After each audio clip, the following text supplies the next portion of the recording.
gaya jechuudha. Hungurgurii biraan bitiin torbaan tokko gayaaf uummata kana biyya keenya keessa mee qawwee waa dhiifnu qawween silaa haqa waa naqaati qawween malee uummanni kun lafa ta'e gadhiisanii deemuu hin dandeenye jechuudha ummatumaan hin dandeenye.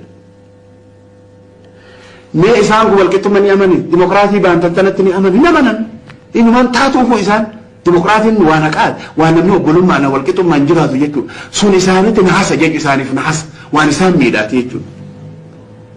Ilmaan nafxanyaa hangamillee biyya mirgi namaatiitiif biyya dimokiraatiin jedhu biyya namni walqixaa amata fedhee haa jiraatu.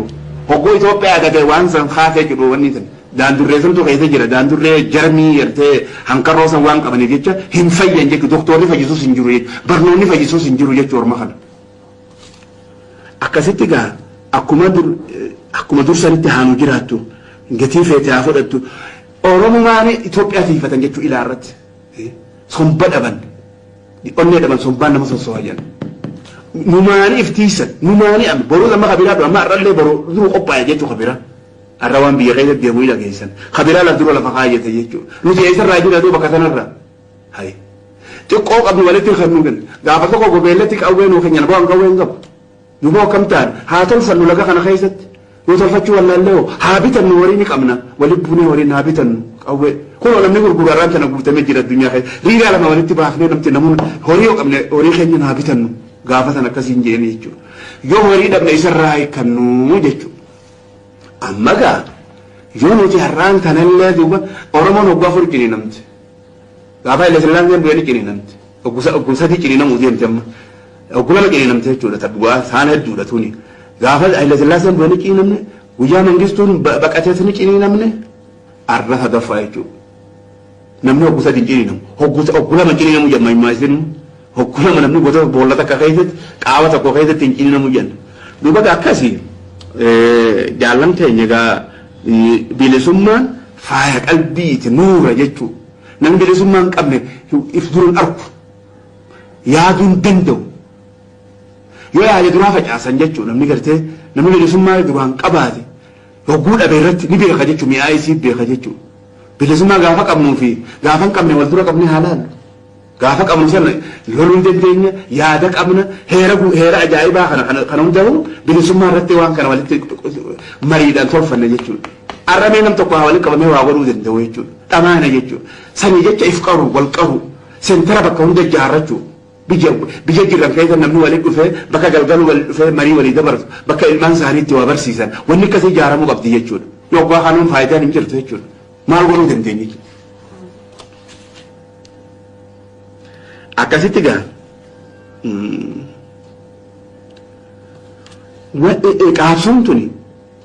qaabsoon tuni hafuura jechuudha.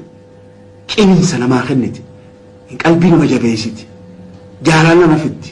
Namni hojii qaabsoo godhe obboleessira walitti dhiyaata jechuudha. Hasharrii bare hadur sharrii yaadullee sharrii dhiiseeti lashoo markata jechuudha. Qalbii isaa keessatti lashoo markata jechuudha. Qaabsoon dhiiga warra biyya jaalatuuni bilisummaan qaabsoo warra biyya jaalatuuni biqilti. Abbaan fedha kabiraa biqilchuu hin danda'u. Ha biyya jaalatu. Ha ifin goggoone gartee ha dhugaadhaan if kennuu saniini biqilti jechuudha. Guddatti. Namni bilisummaa hin qabne sareedha jechuudha. Sareellee saree fayyaa hin qabne.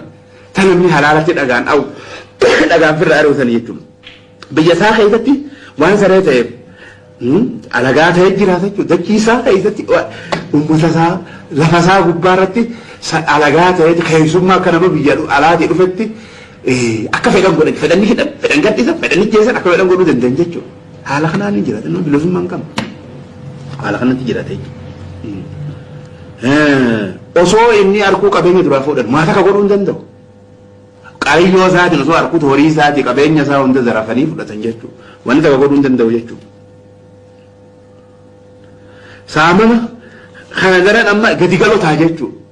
Nam tokko hogguu waa irraa fuudhan du'uu qaba jechuudha. Hogguu harka isaas irraa fuudhan jechuudha. Takkaanitu dhabbiin duuti ajala malee hin taatu qaaxaroo malee hin taatu ati yoo guyyaa sana haqa keetirra loltee duutu gaarii uyi. Namni ilmi keetii akkasitti qalbii yaada saniin guddata jechuudha. Hogguu ati qabeenya keetirra duute ilmi keetii wanni guddatuun sani jechuudha. Yoo ati qalbii cafa agarsiifte yoo ati sodaa agarsiifte akkasumatti guddata jechuudha. Waan kana ta'eef haqa fi du'uun tuni ayaa ummataati ayaa mataasaati ayaa ilmaansaati ayaa oromootaati oromoon irraa gammaddi jechuun hama shukuutiin fajjeessu fajjeeti manamma masun maal bani aadami maal bineensamu namni kamii fajjeessa maana mijja dura saawusa hin amma dhiyoo tana shukuutiin mataa fedhee jalbii kana viidiyoo tokko maaf dhawa amma ilmaan isaa akkamta namni laaluun jiru osoo immoo inni guusa namni san dhayee ajjeesanii namni na haafi jechuudha arra namni kubba qabuun jiru itti fajjeessa jedha dhaqeeti makiinaa keessaa shukuutii fudhatee fi gadhiise hangasi maana mijja san hin dhayin hogguusan sila dura dhayee qoman lakkaa'e fedhan haa ajjeesani fedhan badala isa ajjeesu akkasitti gaa duuba bilisummaan ni barbaachifti jechuudha lolli